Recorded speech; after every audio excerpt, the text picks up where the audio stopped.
Alright guys, what is going on? Welcome back to another video on my channel. And today's video is going to be a Metallica full discography review. Now when I say full discography, if you saw my community post you'll know what I mean, but I'll go ahead and explain real quick. I'm not including Lulu because that's a collab album and it's horrendous. And I'm not including singles that weren't put into albums. I am, however, including Beyond Magnetic, the EP, and I'm including Garage Inc., the cover album. There's no reason for me to include the Some Kind of Monster EP because it just has that song on it that's already on Saint Anger and a bunch of live songs, which I've already heard. And then the 598 EP got thrown onto Garage Inc., so we're just going to include it with Garage Inc. Although the 598 EP by itself, I guess, if I were to talk about it right now, really solid cover songs. So yeah, we'll go ahead and jump right into it with the very first album that they did, their debut, Kill 'Em All. Fantastic debut album. It's really good, but it's not quite great because the production quality is not the best, and the vocals and the guitars are extremely scratchy, but it does work. I will say, despite James having a pretty scratchy and annoying voice on this album, if you're in the right mood, it really gets the blood pumping and it really just gets you going, you know? As for the guitars, not much you can do about that, but they do sound really good on the first listen. The solos on this album are extremely well done, and I am extremely happy that they replaced Dave Mustaine with Kirk Hammett. That's just my personal opinion. Nothing against Dave Mustaine. I mean, I do have stuff against him, for example, his vocals, but other than that, nothing against the guy. I just think that Kirk Hammett does guitar solos better than he does. And my only other complaint about this album is that the guitars are like 10 times louder than everything else on the record, except for the vocals. Kind of sucks. The drums are extremely hidden in the mix, which I'm sure pissed off Lars, and the bass is basically non-existent, which kind of sucks for Cliff because he's a really good bassist. Of course, he shines on the bass solo that he has on that album. And speaking of which, that exact bass solo is probably the only time you can actually hear the bass on the entire album. But aside from that, everything goes hard. So here are my top 3 songs from this album in no particular order.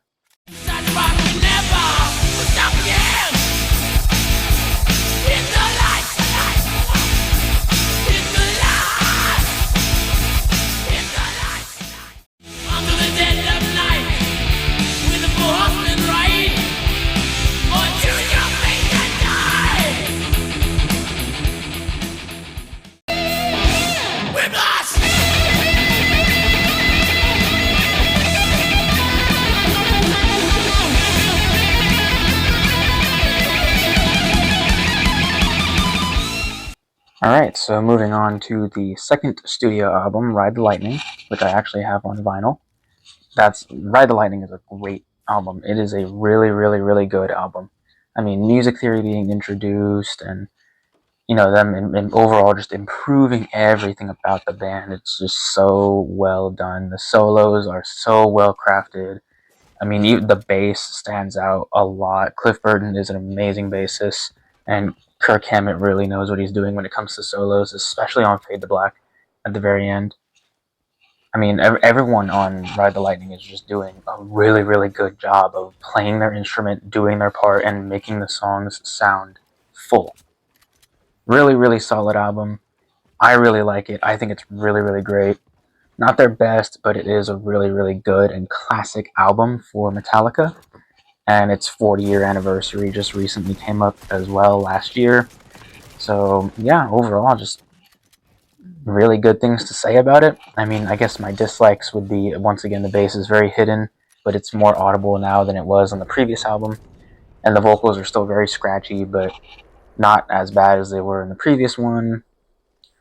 And I mean, overall, I don't have anything else bad to say about this album, except for the fact that Escape is a song and it kind of sucks. It's probably one of their weaker songs. I just wish they would have put more music on their albums, you know, because Ride the Lightning and Master of Puppets only have 8 songs each. So I kind of wish they would have added like at least 2 more songs to each of those albums to make them better. You know, well, I mean, I guess better, but more music, I guess. I just want more music from it. But here are my top 3 from this album.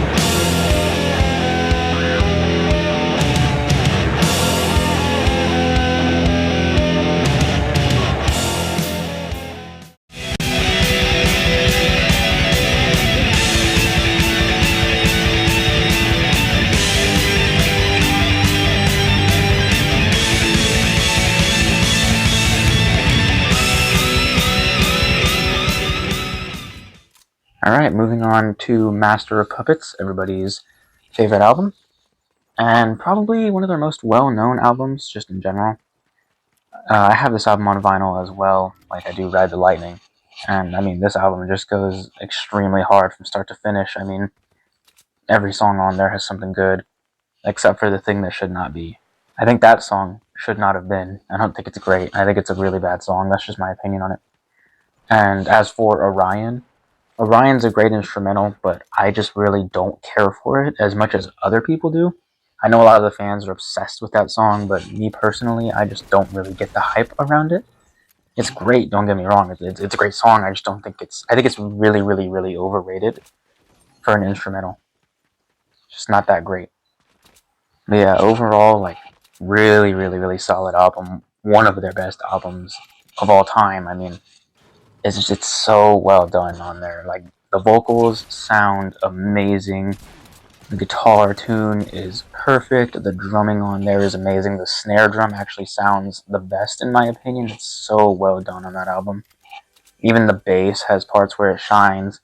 Everything is just so well done. When you actually put headphones on and listen to the music, you'll start to appreciate it a lot more, as opposed to just blasting it on speakers or in the car, because everything is so well crafted and it's so good.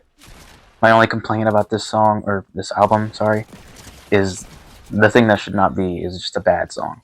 But other than that, I don't really have any other complaints. I mean, this album's just really, really good. And you'll see, you know, how that holds up later on in the ranking that I'm going to do for all of them. But here are my top 3 from the album.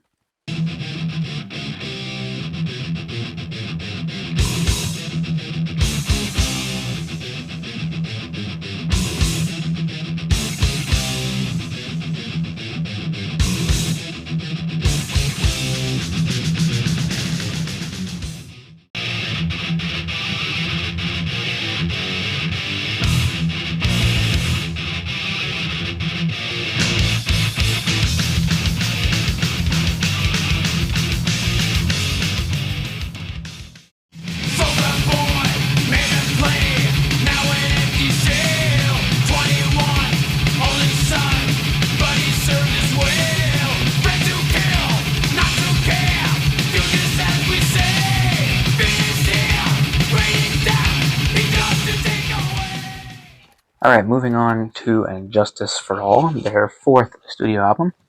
This album is just one of the best albums ever. I mean, it's one of the best thrash albums of all time. One of the best metal albums even of all time. It's so freaking good, dude. I love this album. I mean, every song on there is extremely well done. I think the weakest song on the album is probably Eye of the Beholder, which isn't necessarily a bad song. It's just that every other song on the album is just so much better than it. But it's by no means a bad song. It's just not. It's overshined by literally everything else on the record, which is unfortunate. But you know, whatever. It's just a really good album, just in general. I mean, even though the bass is almost entirely cut out, it still goes hard, man. I mean, sure, I love hearing the bass on music just in general now that I've started listening to more metal. I do enjoy the bass, but on this album, obviously, they kind of lowered it to where you basically can't hear it. But even with that hindering of the bass, I think the album still just goes so hard. You don't even need a bass in the background to enjoy the music that is being produced on this record. It's just extremely well done, and I have gone and listened to a couple of the songs with the bass in the background, edited in by fans, and even that, it goes hard with or without the bass, so it doesn't really matter. But yeah, I feel like they really hit a peak with this album, you know, in terms of their instruments. Like, instrument playing on this album is probably where I think Metallica peaked, because the instrumentals are so very, very good. Kirk's solos are great. To Live Is To Die is a great instrumental song. It's just, the whole album is extremely good. So here are my top 3 from it.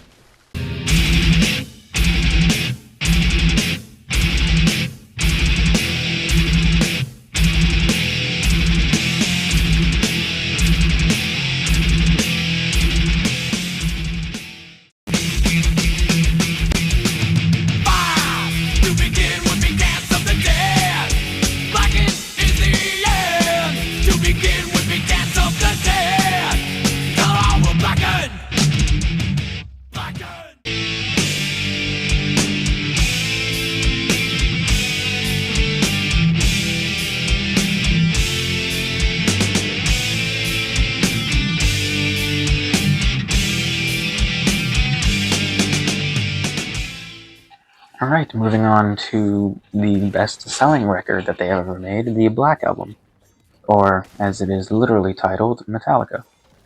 Great album. I have this one on vinyl too. It is, I mean, there's no words for this one. It really does speak for itself. I mean, 30 million copies since it was released worldwide. That's insane, dude. That's wild. And I don't even have anything to say. I'm stuttering so much, you know? It speaks for itself. It's just that good. James's vocals sound amazing. The guitar playing, amazing. Lars's drumming definitely hit a peak with this album for sure. I mean, even if it's like not as fast as it was on the other albums, the drumming on this album, despite being simple, fits so well into the record that it's like it doesn't even need to be fast or complex. It's just that it fits so well. It's just good, you know? Even like the bass being audible this time finally. The bass is really, really good. And the only thing I have against this album is that the bass kind of just does what the guitars are doing, and that's literally it, which kind of sucks. You know, I feel like if they would have given Jason Newsted a little more freedom with his bass playing, could have improved a lot of the albums, but still doesn't take away anything from this album or the previous. Yeah, and my only other thing against this album would be the song Through the Never. I despise that song. I really despise it. I don't think it's good. I've tried listening to it on multiple occasions, and I don't think it's a good song at all. The first like 6 or so songs are really, really, really good, and then Through the Never is there, and it's just annoying to deal with, and then you get to Nothing Else Matters, and it finally gets good again. That song is the only complaint that I have aside from the bass. But here are my top 3.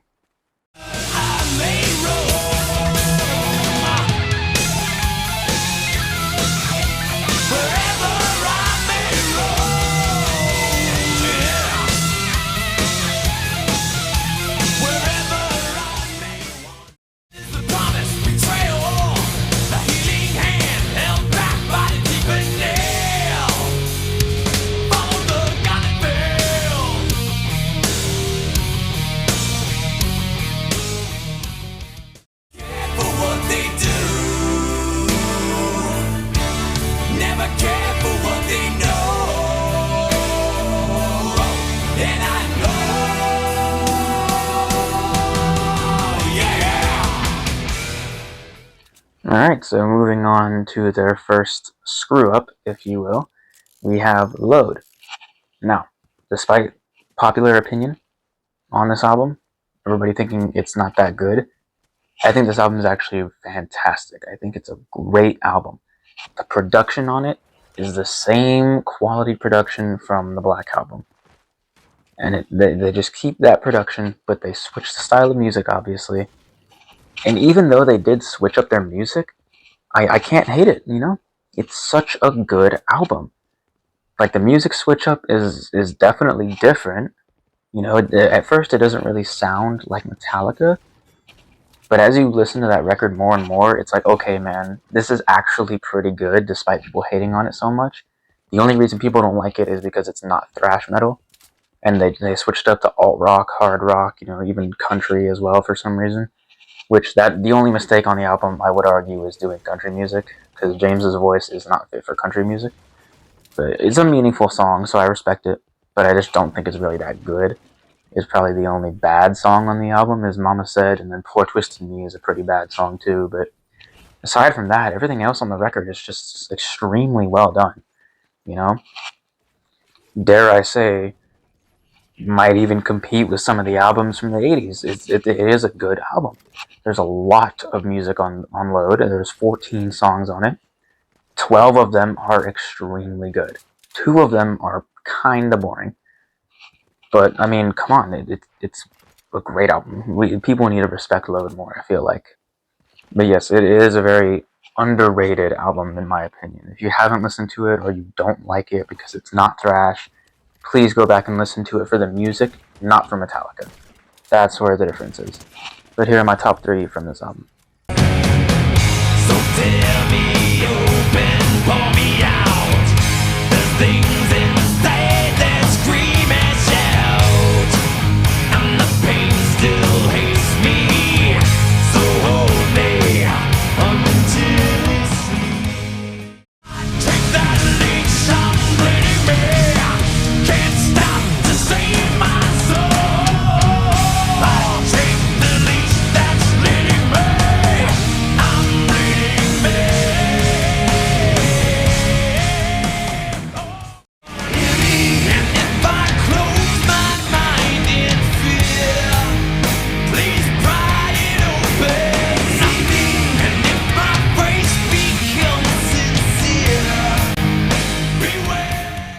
So now we reach the partner album, the Load. We have Reload. Now, here is where things get a little iffy. Load is a really good album. Reload kinda sucks. So, and I feel like what they did is they put all the good music that they made when they switched up their genre. They took all the good music and put it on Load, and then put a little bit of good music here and there on Reload, and put all the stuff that they knew people wouldn't like onto Reload. Because Reload, I was expecting Reload to be very similar to Load, and I thought I was going to like it, and I didn't. I don't really like Reload. I don't think it's good. Fuel is a great song. The Memory Remains is not bad. Fixer is good.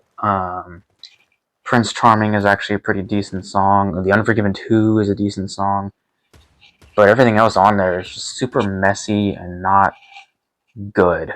You know, Slither is probably one of the worst songs that I think they've ever made in their career. I hate that song so much. It's so bad. But, I mean, aside from that, I don't really have anything else to say. This album kind of just, it's really just mid, if you will. Like, there's good stuff on it, and then there's bad stuff on it. So it gets dragged down because there's more garbage on it than there is actually enjoyable music. So it's just really unfortunate. You know, Reload had a lot of potential to be like Load and be good, but it didn't really meet the standard that Load had set, in my opinion. But here are my top 3. Give me fuel, give me fire, give me that which I desire. Ooh.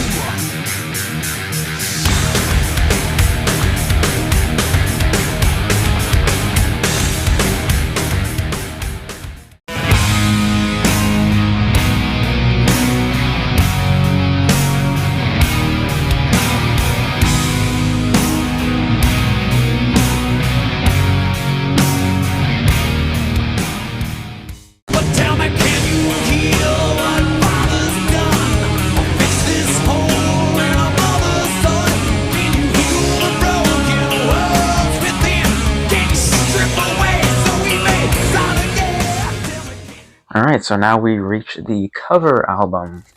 We reach Garage Inc. Now, I just got this album on vinyl very recently, and going into this album, I really didn't know what to expect from them. I mean, I knew since it came after Load and Reload that it had to sound a little bit like that. And then, of course, I knew that some of their older cover songs from the 80s were also on here, so those would sound significantly different.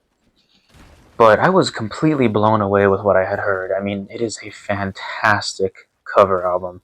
It sounds extremely good. I listened to a couple of the songs, the original songs from the original writers, and I feel like Metallica does a really, really good job paying homage to it, and covering it is, all of them are just extremely well done. The new recordings, like the first 10 or 11 songs, are extremely well done. You can kind of tell the production they weren't trying as hard with the production at first, but then, you know, as you progress through it, once you get like 4 or 5 songs in, the production really starts to return to what it was in like the Black Album and Load and Reload. So it kind of reaches that kind of production quality again, and it's really good. James's vocals on all of the songs except the last 4 are great. I think his voice on Motor Headache songs, well, the thing is called Motor Headache, but Motorhead made the songs. I feel like what he's doing with his voice on there, I don't really like it. I don't think it's good. It was weird. It was weird listening to those songs. They're not bad, it's just his voice is a little weird. But outside from that, I mean, I have no complaints. This album is just really, really good. It's a cover album, so it's not going to be as far up on the list as, you know, a regular studio album would, but it is still a fantastic album. So, and it's really hard for me to choose my top 3, but here they are. Someone to need me, love me every single night.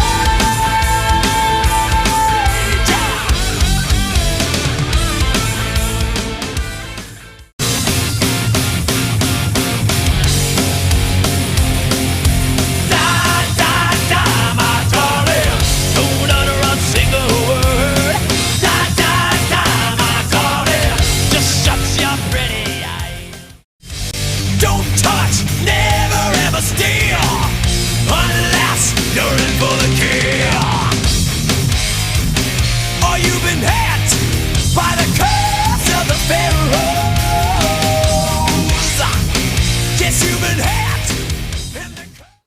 Alright, now we have reached Saint Anger. This should be fun. I mean, what else do you really want me to say about this album that hasn't already been said about it? I mean, you already know why it's bad, assuming you're a Metallica fan. But if you're not a Metallica fan, or if you are and you haven't listened to this album, go ahead. I'll go ahead right now and I'll give you the quick little rundown as to why it's so hated. Number one, the production sucks.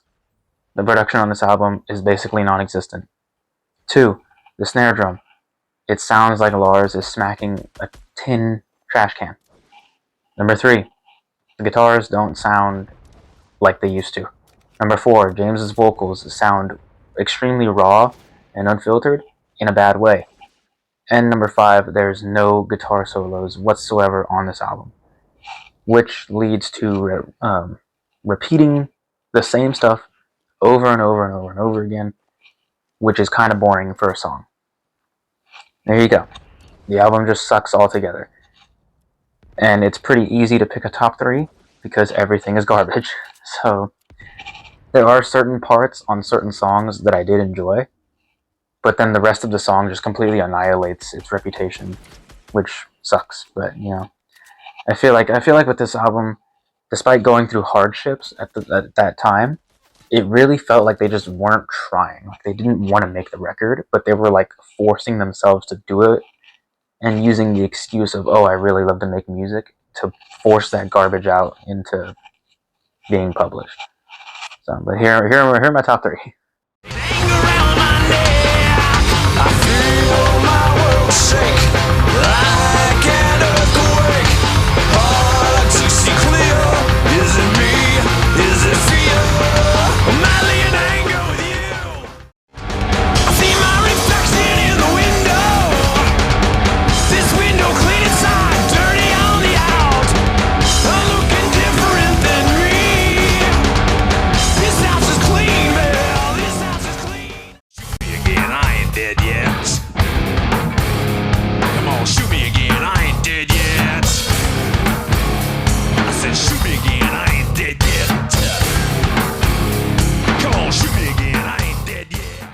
Alright, now we reach what was supposed to be a comeback for Metallica after the mess up that Saint Anger was. We have Death Magnetic.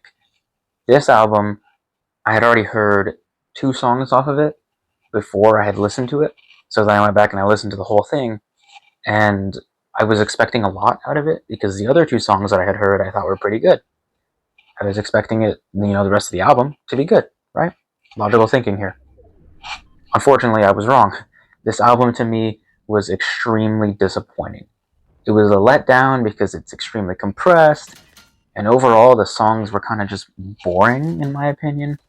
There wasn't anything exciting happening on any of them. I mean, of course there's exceptions. I have to have a top 3, right?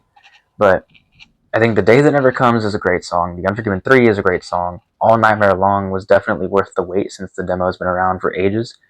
And My Apocalypse was good too. Other than that, everything else on the album I thought was just kind of boring and mediocre, as if they wanted to get back into, the metal scene, but they weren't trying as hard as they could have. I don't really know how to explain it, I guess, but overall I was just very, very disappointed with this album. I expected a lot more out of it, and I didn't get that. So here are my top 3. The day that never comes.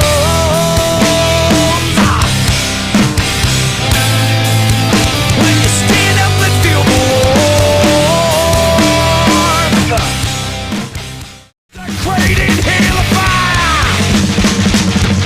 So we cross that line into the crypt. Total eclipse. So far unto my apocalypse.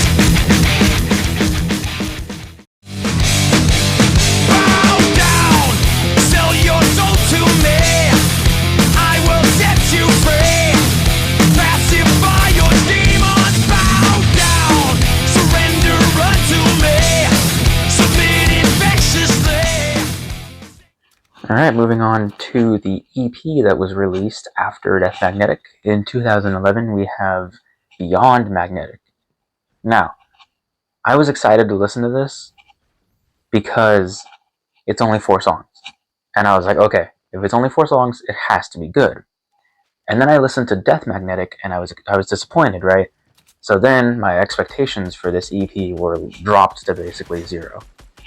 And then I listened to it, and I was like, damn, this is actually a really, really, really good EP, you know? Somehow, this EP has much, much better instrumentals than the album does, which was extremely confusing, but it worked. All the songs, all 4 of those songs were just great in their own way. And I think it's kind of dumb for me to do a top 3 because there's only 4 songs, so I'll just give you my favorite from the EP. The shame, I'm drowning in the flame. Our reflections look the same in the shine of the midnight revolver. I'll hide beneath the skin, a hope so paper thin. I'm at the door again in the shine of the midnight revolver. Even the promise of danger has gone. Alright, so now we reach Hardwired to Self-Destruct from 2016. And going into this album, I really didn't know what to expect because I had not heard a single song off of that record. And I was a little excited because I hadn't heard anything, but I was also, you know, holding back my expectations a little bit because Death Magnetic was disappointing. But at the same time, I had already heard 72 Seasons like a month prior to this, so I thought for sure by now, hopefully, they will have picked up the pace and things would have gotten better, you know? And they did. I think Hardwired to Self-Destruct is a great album, just not quite that great. It's definitely better than Death Magnetic, but it's not better than 72 Seasons. It's like that middle ground where it's like, okay, they can still do this, just not as good as they used to. Whereas 72 Seasons is, okay, they really can still do this despite their age. So Hardwired to me was like, the songs are extremely enjoyable, but they're not songs that I would want to listen to all the time, or on a daily basis, or when I'm in my car driving. It's like some of those I would, like maybe only 3 or 4 songs were added to my playlist, out of all 12 that are on there. But it's not like every single song on there was bad. I thought every song on there was really, really good, just kind of mundane, not really, like, super great. It's kind of hard for me to express it in words, but the only way for me to explain it really is I wouldn't want to hear those songs outside of just going through the album just for the sake of listening to it to do this review. I wouldn't really, I don't really care. It's a good album. It's a solid, like, 7 out of 10, I guess is another way to express it. So here are my top 3. Hardwired to self-destruct. Hardwired to self-destruct. Self-destruct. Self-destruct. Self-destruct. But both shall we bleed. Oh, halo on fire. The midnight knows it well. Fast is desire. Wicked salvation. Death by creation. Cthulhu awaken. Dreaming no more. Cthulhu awaken. Alright, their most recent studio album to date, which came out in 2023, I believe. I can't even remember. But this album, man, 72 Seasons is a great album, man. I remember going through this for the first time. Before I had gotten into it, the only song I had heard was Lux Eterna, and that's a pretty good song. It's by no means a great song, but Lux Eterna does what it has to do. It gets you pumped, and it's a short, quick, you know, dopamine hit kind of song, I guess. Enjoyable, but not great.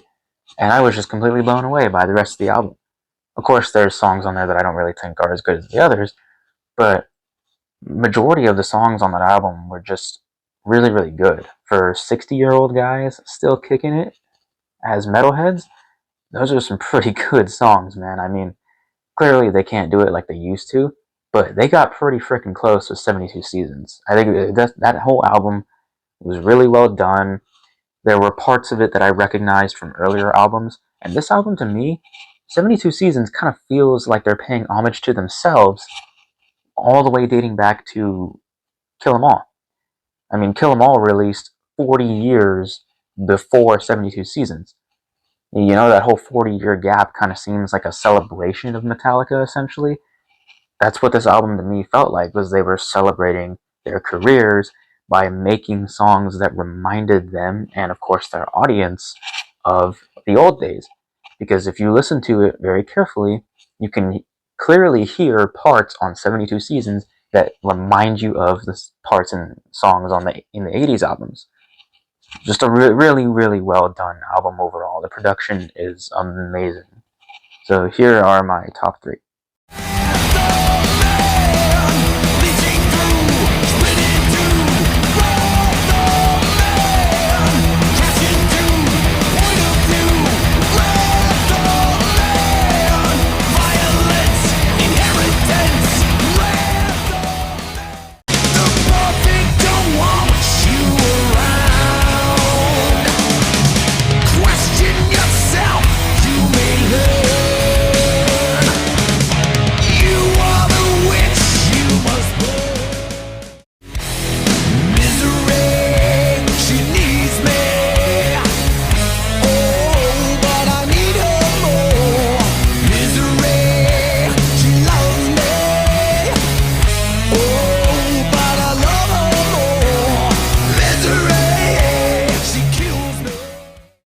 Alright, so now I'm going to go ahead and rank all of their studio albums. At first, I'm going to include Beyond Magnetic. Despite it being an EP, I'll throw it on here just for fun. But we can ignore it, I guess, since it's only an EP. And just for clarification, if you saw my community post, Lulu is not being put in this argument. It's just not. That album is just so horrendous, we're not even going to talk about it. So starting off, we have 13 things to list, including Beyond Magnetic. But if we got rid of that and Garage Inc., since Garage Inc. is just a cover album, it would only be 11, obviously. But we're going to rank all 13. So in dead last place, shocker, Saint Anger. You already know why. Just above that one, 12th place, is Reload. For all the reasons I stated earlier, it's just not that good. 11th, Death Magnetic. It was so disappointing it has to go to the bottom. Number 10, Beyond Magnetic. Definitely better than the album, but it's an EP, so it can't be that high. Number 9, Kill 'Em All. Really good album. It's just that every other album on here is better than it, I think. Number 8, Hardwired. Realistically, I think it's the production and the lyrics that put this above Kill 'Em All. Number 7, Load. This is just fantastic all around, and if you disagree that Load is fantastic, I think you really need to go and re-listen to it. Otherwise, keep it to yourself. Number 6, 72 Seasons. Overall, a great comeback album. Number 5, Garage Inc. Yes, this cracks my top 5. Do something about it. Number 4, Ride the Lightning. Really, really good. I just wish there was more music on it. Number 3, Master of Puppets. Again, extremely good. I just wish there was more music. Number 2, the Black Album. Just overall peak. I mean, this is probably number 1 for the majority of people, but for me it's number 2, because number 1 is the most obvious choice in my opinion, and Justice for All. If you are a real metalhead, you're going to put And Justice for All, Master of Puppets, or Ride the Lightning as your number 1. If you're not a real metalhead, I can't even say that word right. If you're not a real metalhead, then you're probably going to put the Black Album first. Which I wouldn't be mad at you. The Black Album deserves to be first place. But personally for me, I think Justice just takes the cake as their best album. But if we did get rid of Beyond Magnetic and we did get rid of Garage Inc., because they technically don't count, my last place in 11th would be Saint Anger, Reload, Death Magnetic, Kill 'Em All, Hardwired, Load, 72 Seasons, then Ride the Lightning, then Master of Puppets, Metallica, and then Justice. Same exact order, just removing the 2 that technically wouldn't count if we were doing an actual studio list. But yeah, so that is going to be all for my Metallica discography review. Hopefully you guys enjoyed this video. I tried to keep it as brief as I could to not waste your time. And yeah, it's going to be all for this. Go listen to Metallica. They're a peak band, one of the best to ever do it. yeah, that's kind of all I have to say. Thank you guys for watching, and I will see you in the next video, which I'll give you a little spoiler right now. The next video is probably going to have to do with the band Tool. But yeah, see you guys later. Goodbye.